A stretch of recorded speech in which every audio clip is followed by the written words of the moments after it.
मंडळी, निष्ठावंत कार्यकर्त्यांच्या कुंडलीतल्या सतरंजा जायचा सध्या तरी काही योग दिसत नाहीये. कारण आयाराम गयारामांच्या कुंडलीतला गुरु आणि शुक्र इतका मजबूत आहे की त्यांनाच या राजयोग आहे असं राजकीय पंडितांना वाटतंय. त्यामुळे राजकारणाची दशा इतकी वाईट झाली आहे की आता ते बघवत सुद्धा नाहीये. आता हे चेहरे जरा नीट बघा. ठाकरे बंधू एकत्र आले म्हणून काल मनसेचे हे नेते ढोल वाजवत होते, पेढे वाटत होते, नाचत होते. आज ते भाजपमध्ये दाखल झाले. अवघ्या 24 तासात एकदम वक्त बदल दिया, जज्बात बदल दिया टाइप मोमेंट. क्षणात 24 तासात त्यांनी काल खाल्लेला पेढा पचण्याच्या आधी पक्ष सोडला.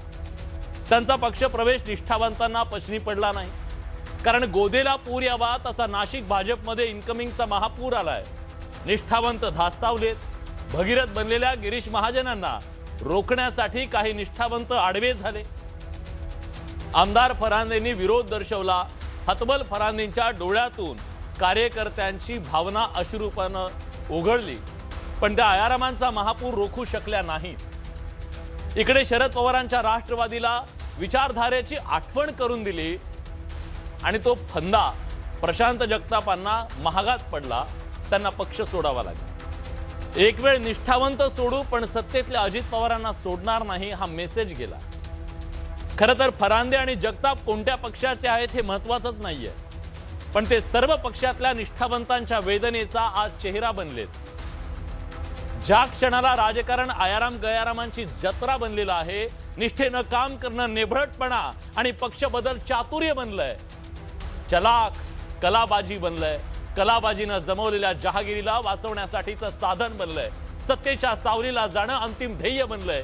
एखाद्या पक्षातून नेता फुटला की पक्षाला धक्का म्हटलं जातं, पण तो धक्का पक्षाला नसतो. उभी हयात अडीअडचणीच्या काळात पक्षाचे झेंडे घेऊन जो उभा होता, लाठ्या काठ्या खाल्लेल्या खस्ता खाल्लेल्यांना तो धक्का असतो. तुम्हाला माहिती आहे, आयराम गयाराम या शब्दाचा उगम हरियाणात झाला, पण आज परिस्थिती अशी आहे की तो लोकांना मराठी शब्द वाटतो. एवढं उदंड पीक आपल्याकडे आलंय. परिस्थिती इतकी गंभीर आहे की सकाळी बोलवलेले प्रवक्ते संध्याकाळी त्याच पक्षाकडून येतील याची शाश्वती नाही. यात कसली अतिशयोक्ती नाहीये, हे घडलंय. नाशिक मधल्या पक्ष प्रवेशाच्या वेळी गिरीश महाजनांना स्वर्गीय अटल बिहारी वाजपेयींची आठवण आली. ते म्हणाले अटलजींचा पक्ष वटवृक्ष झाला. खरं बोलले.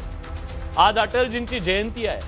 हे खरं आहे की ते म्हणाले तसं अंधेरा छटेगा कमल खिलेगा. सगळं खरं झालं, पण त्यांच्या त्या भाषणाची सुद्धा आज आठवण नक्की होते या महाराष्ट्राला, देशाला, ज्यात त्यांनी सत्तेचं तत्व सांगितलं होतं.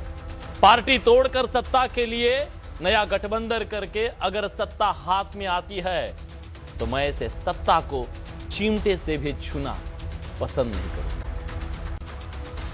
या सगळ्या चर्चेसाठी मान्यवर पाहुणे आपल्या सोबत आहेत. आज या चर्चेत सहभागी होण्यासाठी स्टुडिओत माझ्या सोबत काँग्रेसचे मुख्य प्रवक्ते अतुल लोंढे आहेत. अतुलजी, स्वागत आहे तुमचं. शिवसेनेच्या प्रवक्त्या शायना एनसी आपल्या सोबत आहेत.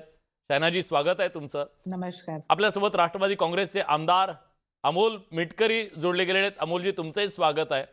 भाजपचे माध्यम प्रमुख नवनाथ बन सुद्धा आपल्यासोबत जोडले गेलेले आहेत. नवनाथराव, तुमचं सुद्धा स्वागत आहे. थोड्याच वेळात आपल्यासोबत येणार आहेत ते म्हणजे राष्ट्रवादी काँग्रेसचे प्रदेशाध्यक्ष शरदचंद्र पवार पक्षाचे, आता दोन्ही थोडं हे होत आहे, शशिकांत शिंदे हे येत आहेत. तर त्यांच्याशी आपण बोलूया. पण चर्चेची सुरुवात मला नवनाथराव तुमच्यापासून करायची आहे. दोन चित्र आज दिसली तुमच्या पक्षासाठीची. एक, जे आयाराम गयाराम आले, जे काल दोन ठाकरे एकत्र आले म्हणून काय नाचत होते तुम्हाला सांगतो. त्यांच्या चेहऱ्यावरचा आनंद डिट्टो तोच आनंद आज भाजपमध्ये आल्यानंतर होता. पण प्रश्न हा आहे की तुमच्या निष्ठावंतांच्या डोळ्यामध्ये अश्रू होते. असं का इतक्या मोठ्या पक्षासाठी?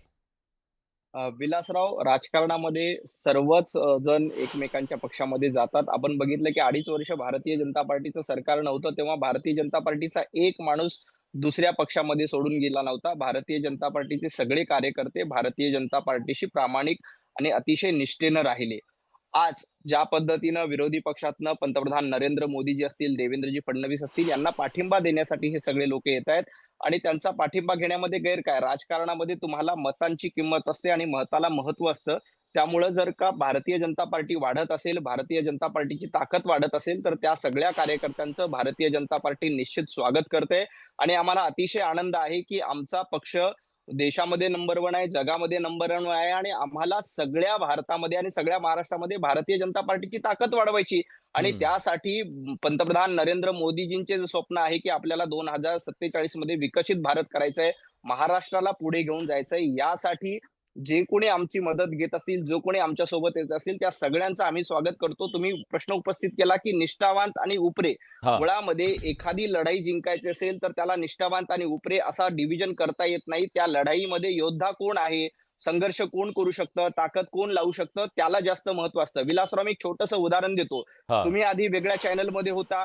ते चॅनल सोडून आपलं नेटवर्क 18 लोकमतमध्ये आलात. तुमच्यापेक्षा सिनियर अँकर असतील, त्यांना संधी न मिळता विलासराव तुम्हाला संधी दिली का? हम्म. कारण तुम्ही चांगलं अँकरिंग करता, तुम्ही चांगला शो करता, तुम्हाला ती संधी दिली पाहिजे. हम्म. तुम्हाला नाकारलं असतं नाही, तुम्ही दुसऱ्या चॅनलमधून आला आणि त्यापेक्षा जो सीनियर आहे त्यांनाच आपण संधी द्यायला असं होत नाही. कारण तुम्ही तुमच्या कर्तृत्वानं ते सिद्ध केलेलं असतं. तसंही पक्षामध्ये एखादा कार्यकर्ता येतो, त्याच्या कर्तृत्वानं त्याचं अस्तित्व सिद्ध केतो आणि त्याच्यानंतर त्याला संधी मिळते. जसं आपण इतर चॅनलमधून आल्यानंतर कोणी असं म्हणत नाही, की तुम्ही आता नव्याने नवनाथराव, आलात, तुम्ही काय आपण जबाबदारी नोकरी घेऊ करतो, नका, असं तुम्ही होत करत नसतो. होतात नोकरी नाही, नाही, आणि नाही, नाही, समाजसेवाच्यात फरक आहे. नाही, नाही, समाजसेवा जो चांगली समाजसेवा करतो त्याला संधी मिळते. बर. राजकारणामध्ये जो चांगली समाजसेवा करेल त्यांना संधी मिळेल. जो समाजसेवा चांगली करणार नाही तो बाजूला पडेल. त्याच्यामध्ये निष्ठावंत आणि उपरे असं अजिबात नसतं. नोकरीचा प्रश्न नाही, समाजसेवेचाच प्रश्न आहे. जसं कर्तृत्वावर सैन्यामध्ये जो कर्तृत्व नसेल, तो काल परवा आला सैन्यामध्ये आणि कर्तृत्व नसेल तर त्याला आपण पुढे करतो का? हा. ज्याच्यामध्ये कर्तृत्व असेल, ज्याच्यामध्ये लढण्याची ताकद असेल, ज्याच्यामध्ये लढण्याची धमक असेल, तो नेतृत्व करतो. ते ठीक आहे. राजकारण असेल, समाजकारण असेल, सैन्य असेल किंवा आपलं टीव्ही चॅनल असेल, या सगळ्यामध्ये सगळीकडे सारखं असतं. त्यामुळे निष्ठावंत आणि उपरे हा अजून साधक तरी नाही. पक्षात सैन्यामध्ये पक्षांतर कोणी करत नाहीये म्हणजे ते नाही, नाही, ते नाही, ठीक नाही, आहे. सैन्याचा नाहीतर सैन्याचा उल्लेख यासाठी केला, हा. की नव्याने सैनिक भरती झाल्यानंतर असं म्हटलं जात नाही, की जुना जुना सैनिक आहे त्याच्याकडेच नेतृत्व द्या, नव्याकडे देऊ नका, असं सैनिकामध्ये होत नाही आणि आपल्याकडे होत नाही. त्यामुळे कोणी नवीन येत असेल, त्याच्या कर्तृत्वाचा पक्षाला फायदा होत असेल, तर निश्चितपणे त्याचं स्वागत केलं पाहिजे आणि आम्ही सगळेजण त्याचं स्वागत करतोय. त्यामुळे कुठेही उपरे आणि निष्ठावंत असा वाद भारतीय जनता पार्टीमध्ये नाही. काही कार्यकर्त्यांचा गैरसमज होत असेल, तर ते गैरसमज दूर करण्यामध्ये आदरणीय देवेंद्रजी फडणवीस साहेब ते नक्कीच समर्थ आहेत आणि कुठेही कार्यकर्त्यांचा गैरसमज राहणार नाही. आम्ही एक संघ म्हणून ही महापालिका निवडणूक लढतोय आणि महापालिकेमध्ये जास्तीत जास्त जागा जिंकणं, त्या शहराचा विकास करणं, त्या शहरांना पुढे घेऊन जाणं हे आमचं धोरण आहे. त्यासाठी जो कोणी पाठिंबा देईल त्या सगळ्यांना आम्ही सोबत घेतोय. ठीक आहे. चला, तुमच्या कार्यकर्त्यांपर्यंत तुमची भावना पोहोचली. अतुलजी, मला सांगा, एवढे खंबीर कार्यकर्ते, लढवय्ये कार्यकर्ते तुम्ही निर्माण केले, त्यांना 2-2 पिढ्या तुम्ही ताकद दिली, बरोबर आहे ना? आज जे तुमचे सगळे हे सैनिक तिकडे जात आहेत, लढायला तिकडे जात आहेत, म्हणजे पोचले तुम्ही, सांभाळले तुम्ही, सत्तेच्या वळचणीला जात आहेत का? मग मला सांगा, तुम्ही ह्या लोकांना मोठं करण्यात चुकलात? निष्ठावंतांना तुम्ही द्यायला पाहिजे होतं? काय चुकलं तुमचं नेमकं? आता नवनाथजींनी जे काही विश्लेषण केलं त्यांच्या पक्षाचं, हा. यातनं हे सिद्ध झालं की त्यांनी त्यांची संघटना, जगातला सगळ्यात मोठा पक्ष हा नेते निर्माण करू शकला नाही, अशी त्यांची स्वतःची कबुली आहे. हम्म. आणि त्याच्यामुळे काय आहे की दुसऱ्या पक्षातनं ज्यांच्यावर आरोप केले की आमच्याकडे बैलगाडी भरून पुरावे आहे, आता नवनाथरावनं तयार करतायत ना ते. ऐका ना, नाही कसं म्हणता? ऐका ना तुम्ही, आता हा. त्यांनी स्वतः मान्यता दिली आहे. मी फक्त ते तुम्हाला माझ्या पद्धतीने सांगतोय. त्यांनी त्यांच्या पद्धतीने सांगितलं की त्यांच्याकडे नाही आहे नेते, म्हणून ते दुसरे सैनिक चांगले आले बा दुसऱ्याकडले, त्यांना नेतृत्व देत आहेत. बिचारे जे जुने भाजपचे कार्यकर्ते आहेत ते आपले सतरंजा उतरून राहिले, खुर्च्या लावून राहिले, ते कारण त्यांच्यामध्ये ॲबिलिटी नाही आहे नेतृत्वाची, असं नवनाथ बनांचं म्हणणं आहे, माझं नाही. हा. आणि यांनी ज्यांच्यावर आरोप केले की आमच्याकडे बैलगाडी भरून पुरावे आहे, चक्की पिसिंग आणि काय तोपर्यंत लग्न करणार नाही, एक वेळचा अविवाद राहील, पण राष्ट्रवादीशी आमची कधी युती होणार नाही, अशा अनेक गोष्टी केल्या. पण मी तुम्हाला एक उदाहरण सांगतो. आमच्या आता तुम्ही किती ग्रामीण भागातून आपण सगळे आलेलो आहोत. ग्रामीण भागामध्ये काय असतं, ते करणी टोटके करणारे लोक असतात, काही महिला असतात, काही पुरुषही असतात. ते काय करतात, पहिले ज्यांच्याशी राग असतो, वैर असतं, त्यांच्यावर ते पहिले टोटके आणि हे करतात आणि नंतर मग ते संपले सगळे की मग आपल्या स्वतःच्या घरातल्या लोकांवर टोटके करायला सुरू करतात, त्यांच्यावर करणी करायला सुरू करतात. ते निंबू वगैरे लावणे किंवा ते काळे माणसं बनवणे, त्याला टाचणीने टोचणे, तो आसुरी आनंद जो आहे तो घेतात. आज मला त्याच पद्धतीचं देवयानी फरांदे ज्या आहेत त्या समोरून बोलल्या. असं कित्येक लोकांचं असेल. कित्येक लोकांचं. पहिले राजकीय पक्षांतर होत होते, हम्म. आता ईडी, इन्कम टॅक्स, सीबीआय, निवडणूक आयोग हे कसे आहे हे झालेले आहे त्यांच्या आघाडीतले युतीमधले त्यांचे पार्टनर झालेले आहे आणि त्याच्यामुळे अनेक लोक जे आहे त्या लोकांना घेतल्या जात आहेत. आता कसं झालं महाराष्ट्राच्या राजकारणात की मुलं पळवणारी टोळी, शिंदे साहेब तुम्ही आपली मुलं सांभाळा, देखना शायनाजी आपके नेता के बच्चे लेके भाग जाएंगे नाही तो. तर हे जे आहे हे सगळं ह्या महाराष्ट्राच्या राजकारणामध्ये सुरू आहे. महाराष्ट्राच्या राजकीय संस्कृतीचा उत्तरेमध्ये विचार होत होता. तुम्हाला आठवत असेल की नितीन गडकरी साहेबांच्या पोरांचं लग्न होतं आणि त्याचं रिसेप्शन दिल्लीला होतं आणि पवार साहेबांच्या पाया नितीन गडकरी पडले. तर उत्तरेतल्या लोकांना आश्चर्य झालं की हे असं कसं काय बा. आणि महाराष्ट्राच्या राजकीय म्हणजे एक संस्कृतीचं जे होतं ते कौतुक होतं देशामध्ये. आता महाराष्ट्राच्या राजकारणामध्ये जे काही सुरू आहे ते सगळा देश बघतोय की काय आमच्यासारखे आमच्याही पुढे गेले, हे आमच्याही पुढे गेले. आणि आजची परिस्थिती अशी आहे की नवनाथ बनांचं जर ऐकलं आणि त्यांच्या पूर्ण पक्षामध्ये जर ही विचारधारा असेल तर ही गोष्ट नक्की आहे की जे सांगतात की आमच्याकडे निष्ठावान कार्यकर्ते आहे, आमच्याकडून जाऊ शकत नाही, सत्ता जाऊ द्या, ताश के पत्तों के तरह बीजेपी बिखरी हुई दिखाई देंगी. नाही ते म्हणतील ते जे मूळ आहेत ना तेच राहतील, ते तर राहतील. ते भाजपचे ते मूळ सतरांच्या उचलत होते, काँग्रेसचे ज्यांना सत्तेच हा प्लीज मला एक सांगा ना. ते तुमच्यावर तर आरोप होते की तुमच्या सगळी दारोमदार तर म्हणजे आता नवीन पक्ष आहे तुमचा तसा सगळे इन्कमिंग. मला एक सांगा, एकच फक्त 10 सेकंद मला फक्त एवढंच म्हणायचं आहे की आता म्हणजे एक बोर्ड लावायचा आहे बीजेपीच्या कार्यालयाच्या बाहेर, दरवाजा उघडा ठेवायचा. बलात्कारी, हत्यारे, मोठे मोठे गुन्हेगार यांना जेवढे मोठे हे गुन्हेगार तेवढं मोठं पद त्यांना मिळेल.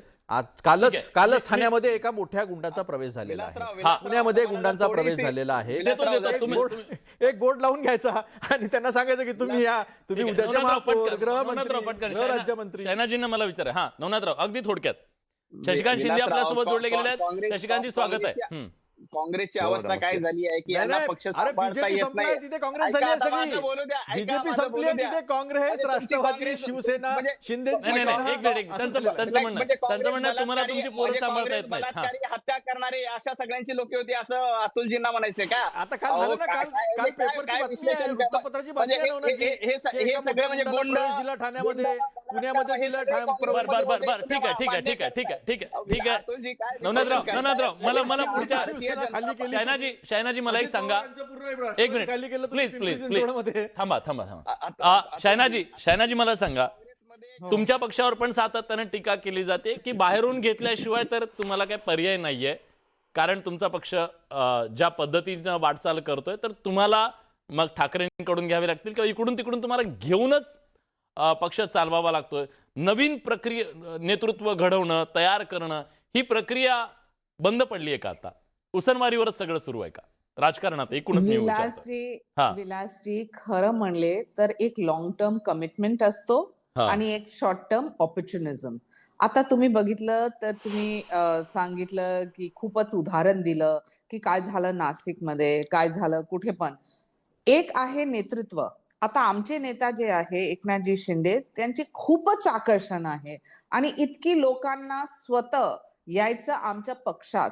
आता तुम्ही निकाल बघा तर 2024 चे जे विधानसभा इलेक्शन्स मध्ये 80 सीट लढून आम्ही 60 जिंकून आले. हे आमच्याकडे पहिले पण नव्हते, पण ते कार्यकर्त्यांमध्ये ते जोश, ते डिझायर की आम्ही छान काम करू आमच्या नेत्यासोबत, डेव्हलपमेंटच्या अजेंडा. आणि तसंच आहे हे आकर्षण. एक बघितलं तर नरेंद्र मोदी असो किंवा देवेंद्र फडणवीस. आता वस्तुस्थिती हे आहे की विपक्ष जे आहे त्यांच्याकडे नेतृत्व नाही, त्यांच्याकडे विजन नाही आणि त्यासाठी त्यांच्याकडे कार्यकर्ता नाही. ते कार्यकर्त्यांना काय तुम्ही संधी देणार, काय तुम्ही ऑपॉर्च्युनिटी देणार आणि काय तुम्ही त्यांना सांगणार की या आमच्याकडे आणि आमची नैया तो डूब चुकी है, यही बोलेंगे ना. शैनाजी खूप टू द पॉइंट बोललात, मी इंटरप्ट करतो प्लीज. सॉरी खूप महत्वाच्या मुद्द्याला तुम्ही हात घातला म्हणून इंटरप्ट करतो आणि एक प्रश्न विचारतो पटकन. तुम्ही म्हणालात की नेतृत्व आहे त्यांच्याकडे म्हणून ते तिकडे जात आहेत. क्षणभर आपण ओके म्हणूया, तुमच्याकडे नेतृत्व आहे, मग तुमच्या कार्यकर्त्यांना फडणवीसांचं आणि भाजपचं एवढं आकर्षण का? तुमचे कार्यकर्ते तिकडे का जात आहेत? त्यासाठी मी तुम्हाला सुरुवाती सांगितलं, एक आहे लॉंग टर्म कमिटमेंट, जिथे तुमच्या विचारधाराशी तुम्ही कॉम्प्रोमाइज नाही करणार. महायुती हे विचारधाराच घेऊन पुढे गेले आणि खूपच कार्यकर्ता आहेत की नो मॅटर व्हॉट, परंतु खूप आहे जे शॉर्ट टर्म ऑपॉर्च्युनिटीज पण बघतात. ऑपॉर्च्युनिझम शॉर्ट टर्म पण असतो आणि स्थानिक स्वराज मध्ये जिथे कार्यकर्त्यांना संधी नाही दिलं त्यांना असं वाटतो की कधी कधी की हे पक्ष मध्ये जाऊ की ते पक्ष, परंतु तिथे नेतृत्वच नाही तर तुम्ही काय करणार. मला हेच सांगायचंय, हे इम्पॅक्ट जे असतो ना ते पार्टीच्या डेव्हलपमेंट आणि ग्रोथ वरती, कारण विनेबिलिटी तर आहेच, परंतु ते विनेबिलिटीसाठी तुम्हाला पाहिजे स्थिरता, नेतृत्व, एक अजेंडा, एक विजन प्लॅन, एक डेव्हलपमेंट प्लॅन, आणि तसंच तुम्ही पुढे जाणार. ठीक आहे, खूप महत्वाचा मुद्दा मांडला शैनाजी. तुमच्या मुद्द्यातून मला एक प्रश्न निर्माण झाला. कार्यकर्त्यांच्या पर्यंत एक वेळ आपण समजू की कार्यकर्ते संधीच्या शोधामध्ये जातात. शशिकांतजी, तुमचा पक्ष सुद्धा संधीच्या शोधात आता अजित पवारांचा हात धरू पाहतोय का? आणि जो तुम्हाला विचारधारेची आठवण करून देतोय तो बाहेर चाललाय. महाराष्ट्रात मेसेज काय चाललाय? नाही, एक अमोल मिटकर यांचा होऊन द्या. सगळ्यांचे मुद्दा ऐकल्यानंतर प्रांताध्यक्ष म्हणून मी जे काही तुम्ही सकाळपासून दाखवताय ठीक आहे मी नंतर त्याच्यावर सर अगदी मी मान्य आहे. अमोलजी, तुम्हाला सध्या जी चर्चा चालू आहे दोन राष्ट्रवादीचे एकत्र येण्याची, घरवापसीची फिलिंग आहे की काय? फिलिंग काय तुमचं म्हणजे सध्या? कारण वैचारिक मांडणी तुम्ही करता म्हणून मला तुमची प्रतिक्रिया पाहिजे. मला वाटलंच तुम्ही वैचारिक बांधणीचा शब्द आणणार, त्याची मानसिकता मी परिपक्व केली कारण होती. वैचारिक मांडणी करणारे तुमच्यासारखी मोजके लोक उरलेत आता. उरलेत हे मान्य करताय आपण, याबद्दल मी मनापासून आभार मानतो. पहिली गोष्ट, माझ्यावर अत्याचार आजही झालाय. मला पहिलं वाटत होतं की नवनाथ बन बोलल्यानंतर राष्ट्रवादीला तुम्ही बोलायला संधी द्याल, पण ठीक आहे, शशिकांत शिंदे साहेबांनी मला संधी दिली, त्याबद्दल शिंदे साहेबांचा आभार मानतो. आणि बघा तुमचं अंडरस्टँडिंग किती आहे. आता तुम्ही बोलू नका बरं मी बोलेपर्यंत.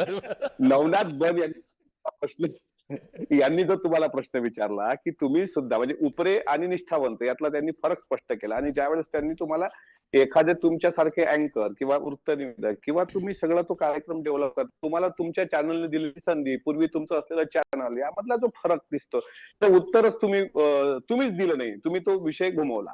राहिला प्रश्न आता लोंढे साहेबांवर येतो. लोंढे साहेब इतकं, मला एकच प्रश्न काँग्रेस बद्दल विचारायचा आहे की 12 डिसेंबरला हिवाळी अधिवेशन संपलं आता नागपूरला. त्या दिवशी मी स्वतः सभापती शिंदे साहेबांच्या दालनामध्ये जेवण करत बसलो होतो, तिथे डॉक्टर प्रज्ञाताई सातव होत्या बसलेल्या समोर.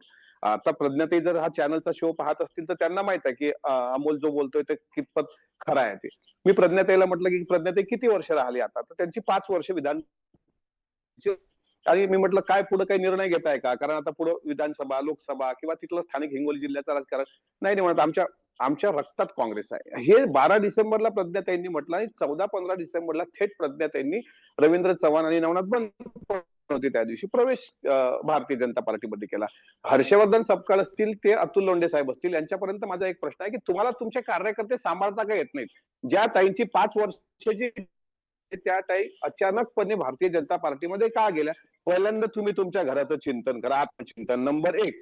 दुसरं, तुम्ही मग निष्ठावंतांच्या यादीमध्ये तुम्ही पुण्याच्या संदर्भात त्या प्रशांत जगतापांचं दाखवताय. हेच प्रशांत जगताप काही दिवसांपूर्वी ज्यावेळेस महापौर होते त्यावेळेस म्हणाले होते माझी छाती फाडली तरी तुम्हाला अजितदादा दिसतील. नंतर ते पवार साहेबांसोबत गेले. मग मध्यंतरी सुनेत्रा वहिनींवर एक भाष्य एका पत्रकार परिषद झाल्यानंतर त्यांनी जो आसुरी हसण्याचा आनंद घेतला, तेव्हापासून त्या व्यक्तीचं एकंदरीत कारकीर्द राजकीय आमच्या ते डोळ्यासमोर होती, आणि त्या व्यक्तीने आता निष्ठावंतांचं प्रमाणपत्र देऊन आज काँग्रेसची वाट धरलेली आहे. त्याच्यामुळे मूळ प्रश्न असा आहे की इथं उपरे आणि निष्ठावंत हा प्रश्न येत नाही. राहिला प्रश्न पुण्याचं राजकीय समीकरण वेगळं आहे. आता शशिकांत शिंदे साहेब आम्हाला पण सिनियर आहेत. आता जर 2 राष्ट्रवादी एकत्र पुण्याच्या निमित्ताने येत असतील तर प्रशांत जगतापांच्या पोटात दुखण्याची काही गरज नव्हती. स्वतः सुप्रियातांनी त्यांना त्यांचं उत्तर दिलेलं आहे. स्वतः पवार साहेबांनी आणि अजितदादांनी सुप्रियातांनी निर्णय घेतला असेल तर त्यांना काही तसं हे करण्याची गरज नाही. त्याच्यामुळे आता काँग्रेसने आपली दुकानदारी सांभाळावी, कारण प्रज्ञाताई सातवांसारखं खानदानी राजू सातवांचं एवढं मोठं प्राबल्य असलेल्या घरातली व्यक्ती जर थेट भाजपमध्ये गेली असेल तर याबद्दल आत्मचिंतन करावं. आमच्यात उन्या काढून तुम्ही कशाला त्या मीडियाचा टाइमपास करताय? त्याच्यामुळे एक प्रश्न एक मिनिट एक प्रश्न. तुम्ही विलासजी माझं शेवट विलासजी. हा, नाही, बोला विचारा. बरं एक प्रश्न तुम्हालाच बोलायला संधी विचारा देतो. विचारा तुम्ही जो विचारा. आता म्हणालात की विचारा. काँग्रेसला त्यांचे नेते सांभाळता येत नाहीत, खरं सांगा हा प्रश्न काँग्रेसलाच होता की तुम्ही पवार साहेबांसोबत हे म्हणताय टोला त्यांना सुद्धा आहे? कसा तुम्ही फुटून गेला प्रश्न तो होता नाही भाजपच्या सोबत. माझा टोला काँग्रेसलाच आहे. तुम्ही फुटून गेला माझा होता टोला भाजपच्या सोबत. काँग्रेसलाच आहे. अहो, आता त्याच्यावर शशिकांत शिंदे साहेब बोलणार आहेत. ते जे तुम्ही म्हणताय ना, जे अमोल तुम्ही मिटकरी फुटून गेला सोडून त्याच्यावर ते तुम्हाला कशाला ऐकायचं, बोलतील? शशिकांत शिंदे बोलतील. तुम्ही विचारधारा सोडून आम्ही गेलात ना कुठं फुटून गेलो? भाजपच्या विचार- सोबत. विचारधारा सोडून असं आहे, आमची विचारधारा आमच्या सोबतच आहे. आम्ही काय कुठून गेलेलो नाहीये. प्रश्न तुम्ही मुद्द्याला बदल देऊ नका. मी काँग्रेसला सांगतोय, काँग्रेसचं घर सांभाळावं, मग महायुतीच्या घरात डोकवावं. प्रज्ञाताई सातवान सारखी व्यक्ती का अमोलजी मी भाजपमध्ये? खरं नाही, उगाच वेगळी कशाला हसताय हो तुम्ही? नाही, खरं काय ते खरं. बोला ना. जरा जनतेसमोर बोला. वरचं काहीतरी वेगळी हसायचं कृत्रिम हास्य दाखवू नका. बाहेर बरं, तुमचा बरं, चेहरा ठीक आहे. मी राहतोय. त्यांना बाहेर बोलायला आपला सांगेन. भाजप- पण एक गोष्ट आहे, तुमच्या एवढी वैचारिक लवचिकता कुणाकडे नाहीये, ते हे मान्य करावं लागेल. ठीक आहे, तुम्ही बघा ना, एका वेळेस पुरोगामी असलेल्या राष्ट्रवादी शरदचंद्र पवार पक्षांच्या सोबत सुद्धा असता, काँग्रेसलाही साथ घालता आणि भाजप सोबत सुद्धा असता. हा सेतू जो बांधलाय ना तुम्ही, म्हणजे कमाल आहे. शशिकांत शिंदे साहेब. विलासजी, प्रथमतः मी या ठिकाणी या बैठकीच्या संदर्भात मुद्दाम हजर अध्यक्ष असताना एवढ्यासाठीच राहिलो हा की जे चित्र Rashtrawadi Sharad Pawar Thank you, sir. पक्षाच्या संदर्भातून पुण्यामध्ये जे दाखवलं गेलेलं आहे प्रशांत जगतापाच्या मातून, ते क्लेरिफिकेशन जनतेकडे होणं गरजेचं होतं. Please sir. की पवार साहेबांचा वगैरे सगळा फोटो वगैरे दाखवलेला आहे. प्रशांत जगताप आमचे चांगले पदाधिकारी होते. संघर्षाच्या काळात त्यांनी आंदोलनं केलेली आहेत. पुण्यामध्ये, महाराष्ट्रामध्ये जेवढी आंदोलन त्यांनी केली सरकारच्या विरोधात, त्याबद्दल निश्चितपणाने त्यांचं कौतुक मी करेल. पण ज्यावेळेला संघर्ष आपण करतो आणि ज्यावेळेला सत्तेच्या पासून काही लोकांना दूर करण्याच्या प्रयत्नासाठी लढा उभा करायचा असतो, त्यावेळेला जर सेनापती सोडून गेला तो शेवटच्या क्षणाला, तर ती अडचण निर्माण होते. त्यांनी दाखवलेला विषय जो आहे, त्यांनी असंच सांगितलं की आम्ही जातीवादी पक्षाची आघाडी करू शकत नाही, हा. त्यामुळे आम्ही ते मान्य होत नाही, म्हणून मी हा विचारधाराच्या बाजूला जातो. मला वाटतं की ही निवडणूक कार्यकर्त्याची असते आणि कार्यकर्त्याच्या निवडणुकीच्या संदर्भातून ज्यावेळेला आपण निवडणुकीला समोर जातो, त्यावेळेला ते कार्यकर्ते या सध्याच्या सत्तेच्या साठामारीमध्ये ज्या पद्धतीने निवडणुका होतात ते हॉरेबल आहे की त्यातून ते कार्यकर्ते टिकले पाहिजे, निवडून आले पाहिजे, यासाठी कुणाचं कुठेतरी समीकरणं जुळवावी लागतात. अजित आता पवारांनी हे करत चुकीचं काय असत- केलं सर? मी तुम्हाला बोलतो, माझं पूर्ण झाल्यावर बोलूया. बरं प्लीज. माझं म्हणणं असं आहे की या सर्व गोष्टीच्या माध्यमातून ज्यावेळेला मी स्थानिक पातळीच्या लोकलच्या निवडणुकीच्या संदर्भात बोलतो की ज्यावेळेला कार्यकर्त्यांना आमच्या जगतापांनी ज्यावेळेला पक्ष सोडला, त्यावेळेला 6 तास मी आणि सुप्रियाताईंनी त्यांच्याशी बैठक केली होती. वस्तुस्थिती एवढीच सांगितली होती की आपण जी लढाई करतोय, ही लढाई कुठल्या पक्षाची आहे, तर तिथे स्थानिक पातळीवर आता कोणाशी ना कोणाशी तरी आघाडी होते. आता ही आघाडी कशी होते? भाजप प्रवेश घेत आहे, शिंदे सेना प्रवेश घेत आहे, मग सायना एनसी वगैरे नवनाथ बन म्हणाले की आमच्याकडे लोक लोकप्रियतेने येतात. मला वाटतं की आता काही दिवसांनी कोणीच निवडणुकीला उभं राहणार नाही. त्या ठिकाणी मागे माजी मंत्री, केंद्रीय मंत्री यशवंत सिन्हांनी एक उद्गार काढलेले आहेत लोकसभा विधानसभेच्या निवडणुकीनंतर की आता विरोधकांनी निवडणुका लढवू नये, कारण आता लोकशाहीच्या निवडणुका संपलेल्या आहेत. मी त्याच्यावर काय फार भाष्य करणार नाही, पण आता एवढं हॉरेबल आहे. आपण प्युअर निवडणुकीच्या माध्यम, मला 5 मिनिटं द्या, निवडणुकीच्या माध्यम बघतो, बूथ कॅप्चिंग, मारामाऱ्या, पैसे वाटप. आम्ही नाही, मित्रपक्ष पैसे वाटपात पकडताय, म्हणजे बॅगा भरून जातात. ते सांगतात की हेलिकॉप्टर बॅगा आणले पण कपडे आहेत. असो, त्याच्यावर मी भाष्य करणार नाही. पण मला एक वाटतं की सध्याच्या या सर्व समीकरणामध्ये आम्ही जी काही ठिकाणी निवडणुकीला जी समीकरणं केली, आताच ही बातमी एवढी प्रसिद्ध झाली, पण नगर परिषद नगरपालिकेला सुद्धा निवडणुकीमध्ये काही ठिकाणी अजितदादा गटाबरोबर गेलेत, काही ठिकाणी शिंदे सेना बरोबर गेलेला आहे. सगळीकडे तशी निवडणुका झाल्या ना भाजप सोडून. विषय एवढाच होता की याला फार इश्यू केला गेलेला आहे. माझं म्हणणं की पक्षाच्या संदर्भातून तुम्ही मगाशी म्हणाला अजितदादा मग गेले ते काय चुकीचे गेले होते का? एक विषय असा असतो की तुम्ही जो सांगितला त्या विषय मगाशी तो उल्लेख केला गेला सातवताईंचा. राजकारणामध्ये विरोधी पक्ष टिकावा नाही अशा प्रकारची भूमिका त्या सातवताईंना, प्रज्ञा सातवताईंना 5 वर्ष असताना सुद्धा पक्षात का घेतलं भाजपने, तर त्यांना विरोधी पक्ष नेता द्यायचा नाही. तुम्ही माझा आज अंडरलाईन ठेवून घ्या, विधानसभेमध्ये सुद्धा विरोधी पक्ष ठेवायचा नाही आणि विधान परिषदेमध्ये सुद्धा विरोधी पक्ष ठेवायचा नाही. सर ही जर लोकशाहीची समीकरण तुमचा असतील. सन्मान ठेवून थोडंसं थांबवतो. एक मला मुद्दा बोला. महत्वाचा, विरोधी पक्षाबद्दल बोलताय म्हणून मी तुम्हाला हा प्रश्न विचारतोय. विरोधी पक्षातल्या सगळ्या पक्षांनी अजितदादांच्या सोबत जायचं, बरोबर? अजितदादांनी सत्तेत राहायचं, म्हणजे सगळ्यांनी सत्तेत जायचं. तुम्ही काँग्रेसला सोबत घ्यायचं. मग महाराष्ट्रातली जनता जर प्रश्न विचारत असेल, विरोधात कोणी बसायचं? मला परत तुम्हाला उत्तर देऊ. हो सर. विरोधक शिल्लक ठेवलेला आहे सध्याच्या राजकीय परिस्थितीमध्ये. मग लोकशाही सर तुम्ही आहे. सरळ सांगा ना, 2 मिनिटं चला 2 मिनिटं ऐका सत्तेमध्ये. ना. नाही सत्तेमध्ये कोण गेलंय? सत्तेमध्ये गेलेलं नाही. तुम्ही जर मार्क केला असेल हा तर या ठिकाणी जी आघाडी करण्याचा प्रयत्न झाला, मग तिथं मनसे, शिवसेना, उभाटा आणि त्यानंतर राष्ट्रवादी, शरद पवार, काँग्रेस वगैरे तिकडे अलायन्स वगैरे आम्ही करतोय ना. सत्तेमध्ये जाताना कोणाला तरी थांबवलं पाहिजे ना. स्थानिक पातळीवरच्या पुणे महानगरपालिका, पिंपरी चिंचवड महानगरपालिकेला हा. ज्या पद्धतीने सत्तेची समीकरणं बदलायची जी आहे, या बदलत्या परिस्थितीमध्ये एक तर कोणतरी शत्रू ठेवला पाहिजे. तिघ एवढे मोठे मित्र झालेले आहे, त्याच्याबद्दल आम्ही त्या सत्तेच्या समीकरणात बोलत नाही. आम्ही विरोधाला विरोध हा करताना शेवटी सत्तेच्या जवळ तुम्ही जा किंवा विरोधक म्हणून जा. हा. तुम्ही 10 माणसं जरी येतो. निवडून जर आला नाही, ठीक आहे, ठीक आहे. 10 माणसं जरी तुम्ही निवडून आला नाही, तर तुम्ही कार्यकर्त्यांना, आणि आत्ताच्या याच्यामध्ये तुम्ही कार्यकर्ता टिकवायचं म्हटलं अवघड आहे. बर, अवघड आहे. अवघड आहे. मग मला काँग्रेसला विचारू द्या. त्यांनी तुम्हालाही साथ घातली, तुम्हालाही येतो. शैनाजी येतो. काँग्रेसचं उत्तर घेऊ द्या मला. तुम्हालाही साथ घेतलं, तुम्ही सोबत जाणार आहेत का? सत्तेत राहणं खूप गरजेचं आहे. नाही, आता मला फक्त अमोलजींना म्हणायचं आहे की त्यांनी प्रज्ञाताईंचा विषय काढला, त्याच्या संदर्भात एक्सप्लेनेशन सन्मान्य शशिकांत शिंदेजींनी दिलेलं आहे. मी फक्त माझ्या मित्राला श्रद्धांजली देऊन देतो, राजीव सातवला.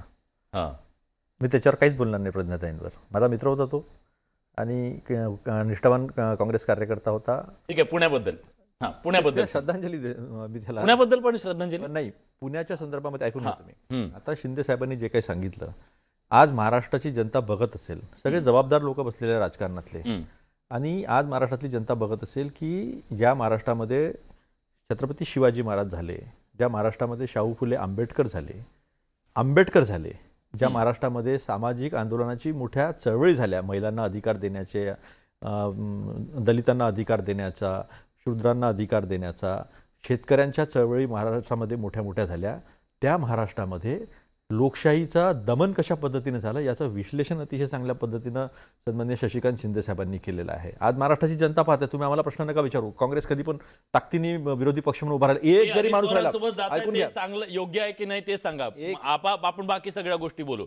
तुम्हाला To the point चर्चा करू आपण. तुम्हाला 2 दिवसामध्ये भूमिका स्पष्ट होईल, कारण की चर्चा सुरू. ऐकून घ्या, आमच्या तुम्ही जाणार आहेत की ऐकून नाही? घ्या, पार्लमेंटरी बोर्डामध्ये तुम्ही अजित पवारांच्या सोबत जाणार आहेत की नाही पुण्यामध्ये? याचं उत्तर आपल्याला 2 दिवसामध्ये भेटून जाईल. मला माहिती आहे काय आहे. ऐकून घ्या, म्हणजे मला वेळ कमी आहे. 10 सेकंद, नाही 10 सेकंद. हा, आम्ही काय करणार आहे आणि काय येतो. निर्णय घेतलेला आहे तो सांगण्याचा अधिकार प्रदेशाध्यक्षांचा, ज्येष्ठ नेत्यांचा आहे, CLP आहेत, ते देतील. म्हणून मी इथे बोलत, तेवढंच मी थांबलो. काय आमचं आहे ना ते सांगू आम्ही. आणि विरोधी पक्ष म्हणून आणि या देशाची, महाराष्ट्राची लोकशाही आणि संविधान म्हणून काँग्रेसचा शेवटला कार्यकर्ता सुद्धा उभा राहील, हे सुद्धा आपल्या माध्यमातून मी महाराष्ट्राच्या जनतेला सांगतो. आणि जे लोकशाही संपवत आहे ते कसे संपवत आहे, हे सगळे जे आहेत त्याचं सगळं विश्लेषण जे आहे चांगल्या पद्धतीने सन्मान्य शिंदे साहेबांनी केलेलं आहे.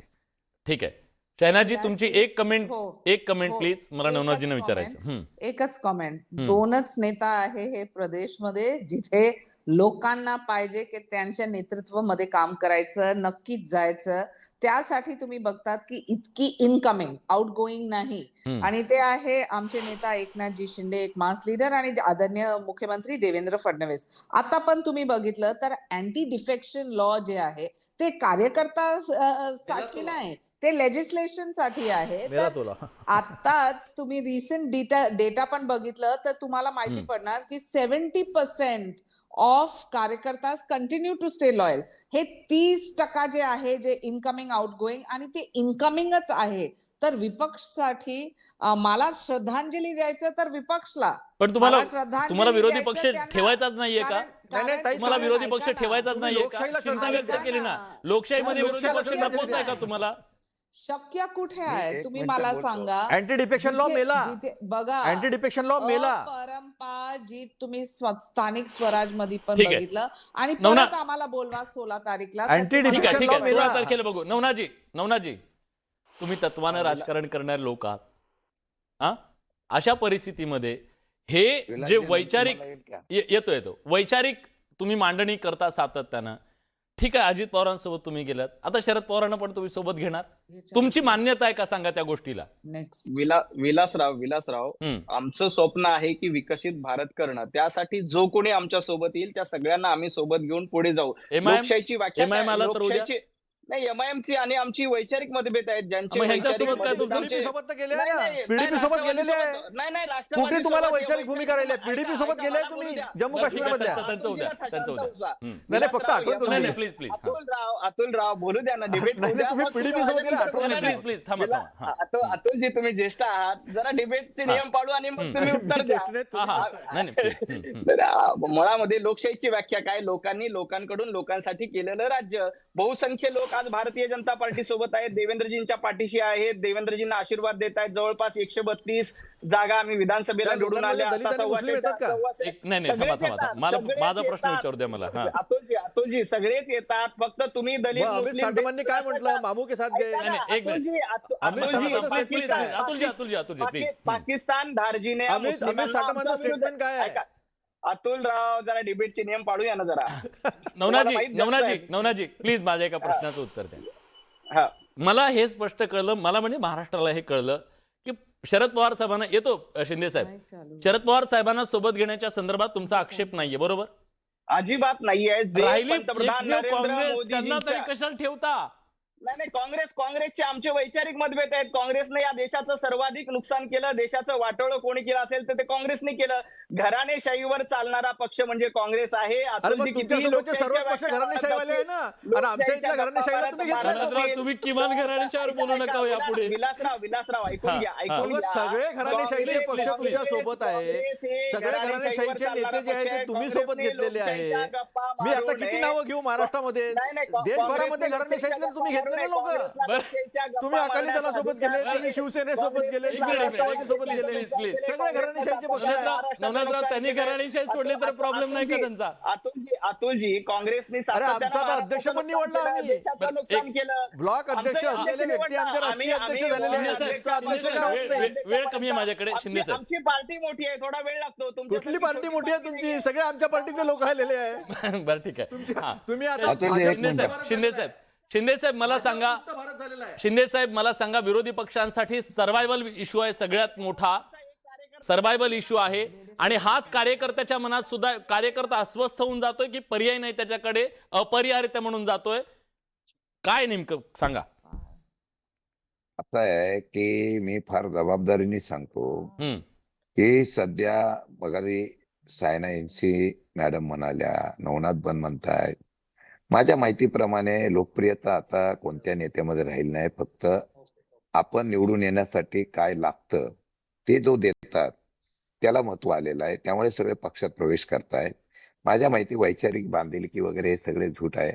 आणि मला वाटतं की आता तुम्हाला खोटं सांगत नाही, बोली लागली जाते निवडून येणाऱ्या माणसाची, पक्षात प्रवेश कर, तुला इतके थँक्यू देतो. सर, हिंमत दाखवली तुम्ही खरं बोलण्याची. 2-2 कोटी कुंभमेळ्याच्या कामात येऊ. रुपये 2-2 कोटी रुपये जर आपण त्या ठिकाणी एकेकाला प्रवेश देण्यासाठी देत असाल, कोण सामान्य माणूस निवडणूक उभा राहू शकतो? कोण राहू शकत नाही. आणि लढाई आहे, हे कधीतरी क्रांती होईल त्यावेळेला पर्याय नाही. तर आत्ताच्या घडीला पर्याय शून्य आहे.